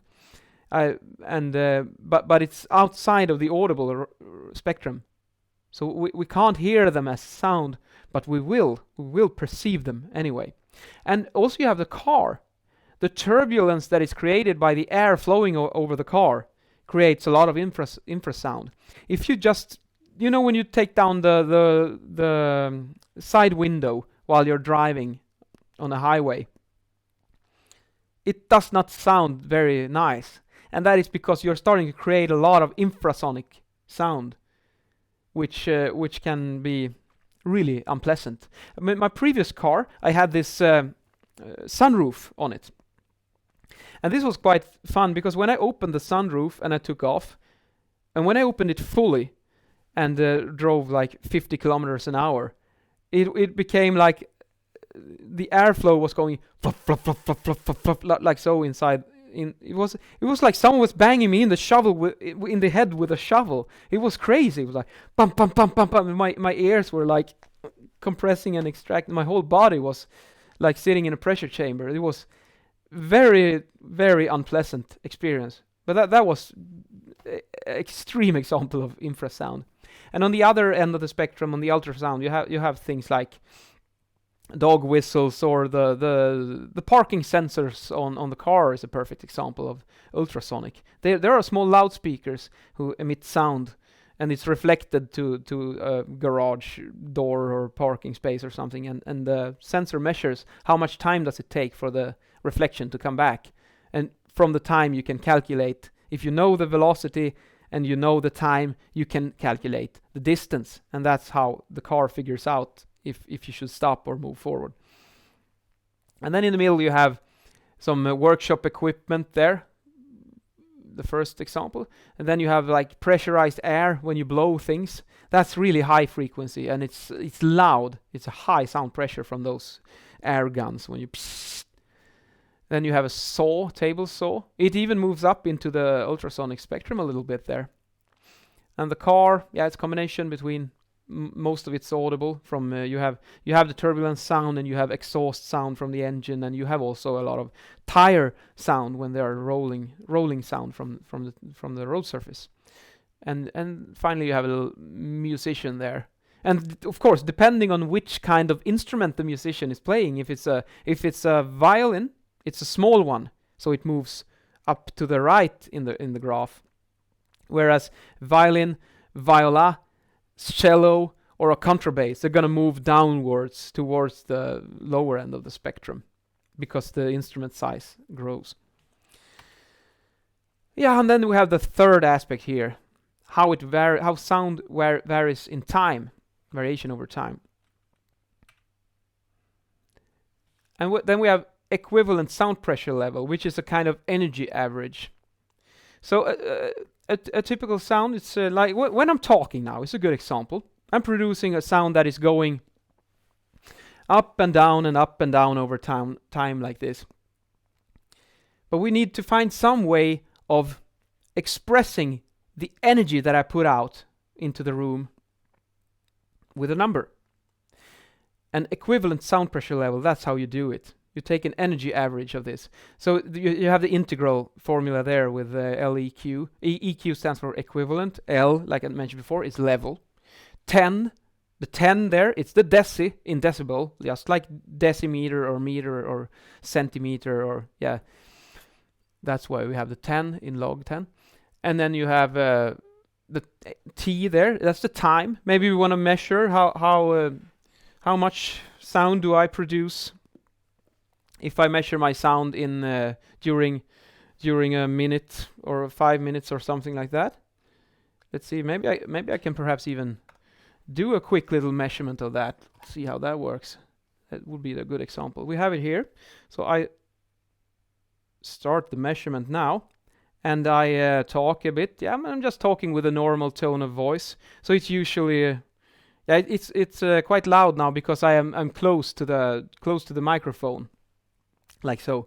But you can see there you have LFEQ, and I'm talking and I'm talking and I'm talking, and a lot of pointless things coming out through my mouth, but I just want to create sound, so it doesn't really matter. And then we stop the measurement. So then we'll see if I can go and check what did it become here. There on the lower part of the meter, you see the number LAEQ.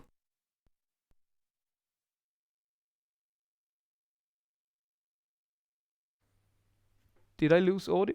No, now the audio is back. I heard something going on here with my equipment, but now it seems to be working. Yeah, you see LAEQ. So it's 80.5 dB. 80.5 dB was the sound that I talked and exposed to this sound level meter during a period of 29 seconds. And this is how we measured like traffic noise or noise from ventilations, because there are not all sounds are perfectly constant in time. They vary with time. And then on the lower part here on the screen, you see now the rule of halving, and this is from the Swedish authorities that deal with the regulations of noise exposure to workers.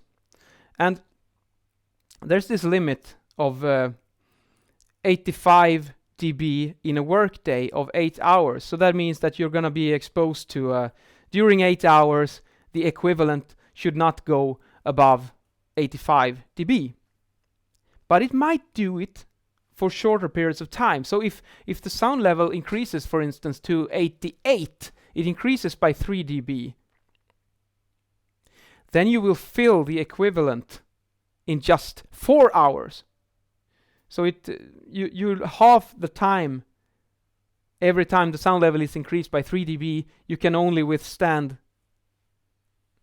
for half as long. And this means also, I mean, these numbers, they come from hearing protection, so that you're not supposed to get damage to your hearing. If the sound pressure goes 85 to 88 when you're 4 hours, 88 to plus 3 is 91, then you're down to 2 hours. 94, 1 hour. 97, half an hour. 100 dB, 15 minutes. 103, 7 minutes, 106. You see, if you go up to the really high levels like 110, you're talking minutes. Just a couple of minutes before you're into the properly dangerous exposure levels that you can be exposed to. So that's why when you're in a workshop and you're wearing the hearing protectors, just doing like this for a little time to talk with the other operator, and you expose your ear to the full blast of the sound power, can be really, really bad for you. You need to keep them on all the time.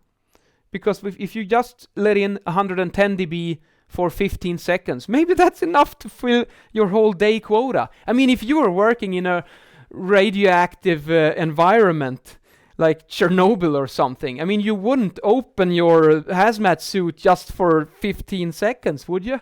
You can do that kind of analogy with sound as well. And the sad part is that once we break it ain't coming back. We don't have the technology yet, at least, to fix a broken hearing organ. Maybe things will change with nanobots and stuff in the future, that we can go in and recreate the hearing. But at present, there is no such thing to do those kind. But I hope we will get a solution to that problem later on. Another thing worth noticing here is that equivalent sound pressure level is not an average value. We do not take like every second it's and look at the sound pressure level at second 1, second 2, time 3, 4, 5, and then we take 100 seconds and we do an arithmetic mean of all of them. That's not going to work. We need to do an energy average here. So that if you have this really choppy block, I think the next figure here will show it beautifully with maximum or equivalent sound pressure level. You have this equivalent level 68 dB, and then you see this level that goes up and down and up and down like this. If you do an equivalent sound pressure level measurement for 300 seconds, the energy that you're exposed to by this sound that is going up and down and up and down all the time will be the same as if you had been exposed to 68 dB with a constant 68 dB for 300 seconds. And that's why you need to do the energy average here. You can't just take the average value of the sounds for different points in time. The second interesting one here is maximum level, in this case 74. Those are also relevant. You just pick out the peak of a sound event, and an example of that could be like, we have requirements in a bedroom of maximum 5 times per night. It should not go above 45 dB, let's say, because if it does, you will wake up, and if you wake up several times during the night, it's going to be really bad for your health. So we need to keep the maximum level below a certain threshold. So we need to do proper sound requirements, we're going to need both of them. We need both maximum level and an equivalent level.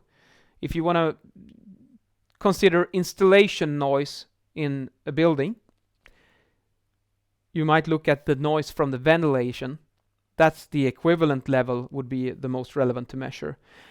Whereas if you were looking from bangs from start-stopping elevators or slamming doors in the entrance of the building, if you have a bedroom nearby and someone comes and bam, they slam the door, that's going to be a maximum level. But I mean, if you just look at the equivalent level of a start-stopping elevator, it's going to look it's just fine, because most of the time it's silent, it's not moving.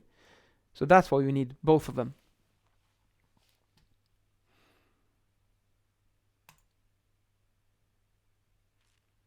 Here's another example also, where we have an impulse sound, where something is banging.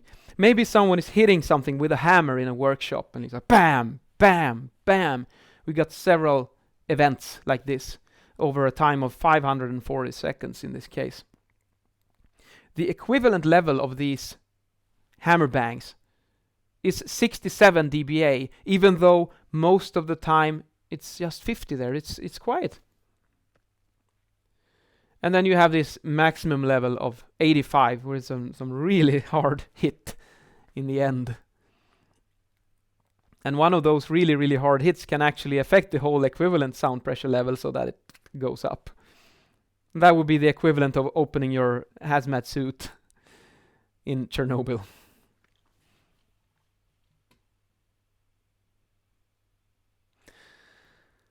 We'll see here how we're doing with time. I've noticed that I talk a lot more when I'm doing the live streaming from home now. The virus shift also affects the way we do education. So I don't think I'm able to do that much more right now. Maybe a couple of more slides will be just fine. I mean, you can pause this lecture and come back to it later. Yeah, that's right. I mean, even if I go into overtime now, that's not a problem, because everything is recorded. So you might go and take your little break and come back and finish it later. That's beautiful. Yeah. So I think I'm just gonna move on here. That will be great. Now we have some central acoustic concepts here. We talked about sound pressure a lot, which is P, Pascal. It's a pressure variation at a given point. And we have then also sound power, which is given as capital P or W, measured in watts, which is the total acoustic power emitted by a sound source. And when we do an analogy here, it would be the same thing as if you had a powerful light bulb, which is like 100 watt, well, now they're light emitting diodes, so it's not, does not make sense anymore. But if you have a 100 watt light bulb and a 40 watt light bulb, they emit different amounts of light energy into the room. And of course there is an analogy with sound here, that if you have a loud vacuum cleaner compared to a more quiet vacuum cleaner, their sound power would differ. But the important thing to note here is that sound power and sound pressure are independent of each other. Because if you, actually a radiator is a better analogy here, actually. If you have a radiator in a room, like in this sketch, and you put a radiator on 1000 watts, it's 1 kilowatt of heat that you put into the room, then you can go there and then you measure the temperature somewhere inside the room. And you will get, you will read the temperature and it's so and so. If you then take the same radiator into another room with different properties, you're not gonna read the same temperature. Maybe it's freezing outdoors and the outer walls of this house is really, really bad. Then if I put a 1000 watt radiator in a badly insulated building, it's gonna be cold. You're gonna need much more than 1000 watts probably to get the heat inside. Whereas in the case of sound pressure here with a vacuum cleaner, I mean the vacuum cleaner has its given sound power that it emits, and if you run this vacuum cleaner in a small, very reflective room like a bathroom in a concrete building, then it would produce a very high sound pressure because all the sound would stay inside the room. Whereas if you would take the same vacuum cleaner into your walk-in closet, where you have clothes everywhere, and the clothes work as sound absorbers. So you know that when you go into a closet, it's quiet in there, and when you go into a naked bathroom, it's quite reverberant. So when you run the vacuum cleaner inside the wardrobe, the walk-in closet, it's going to be a much lower sound pressure level compared to the hard room. And also the surfaces, the character of the properties of the surfaces inside the room is also very important, because if you're at the university and you just look up and you look at the ceiling, you're gonna see there's sound absorbing plates in the ceiling, sorry, and they take away the reflected sound that comes back on you. Whereas if you have a really hard ceiling, just about everything is gonna bounce back on you.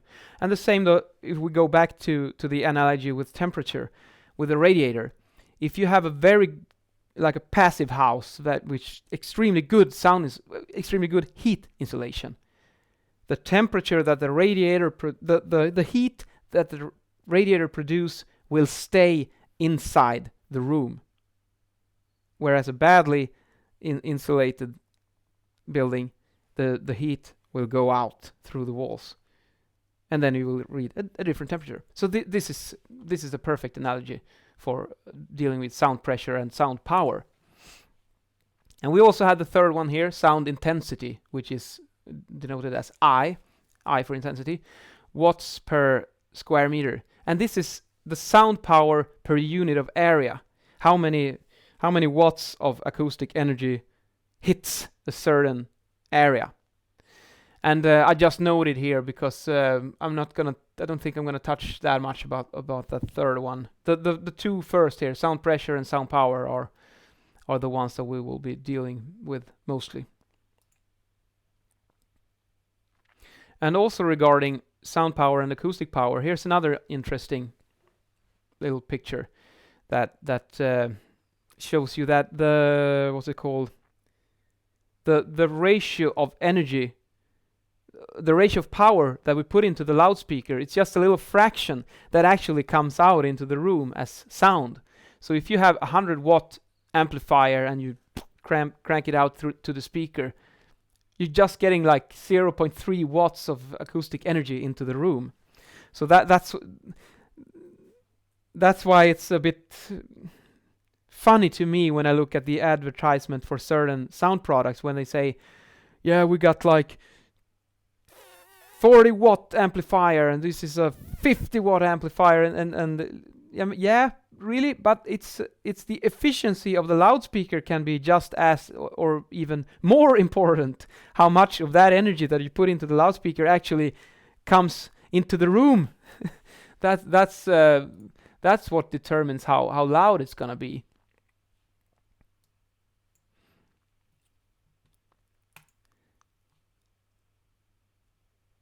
And here's then the illustration of sound intensity, where you have power per unit of area.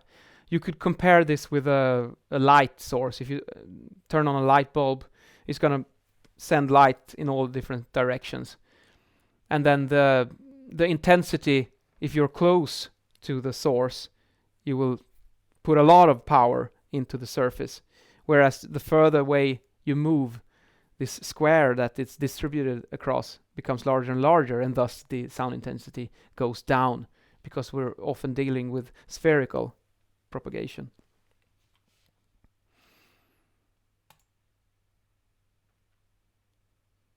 So, yeah, I already talked about the light bulb analogy, so I think I'm just gonna do one more slide and then we're gonna call it a day here, because now my brain is really starting to melt. Sound pressure level. The formula that I showed you earlier in the lecture, here we have it, but I've added also small explanations on what is what in this formula. We have the LP, sound pressure level. L stands for level, P for pressure. And always when you have an L dealing with acoustics, you know that you're dealing with some kind of level here. A ratio is not a physical unit. It's a ratio of how loud is something compared to something else.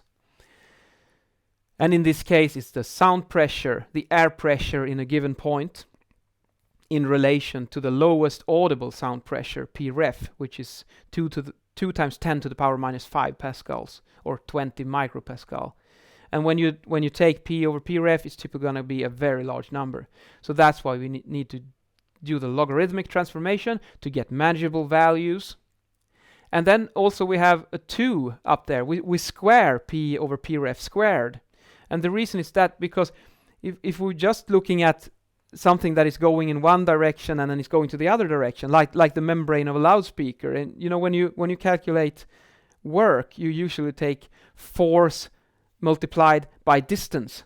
But if the distance is here and then it goes back and then it goes back again, it's like positive distance, negative distance. So you end up at the same place where you started, so you haven't actually moved anywhere, but you still get sweaty. So how to deal with that? Yeah, it's better to square the sound pressure, and then we get an effective sound pressure instead that actually tells you how much energy we had to put into this.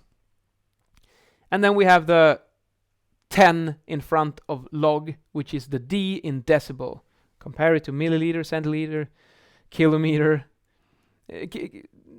Yeah, all these types of prefixes. Just use the one that is suitable for you. And by using decibels, we're only using integers. We only have whole numbers, 0 to 120 basically.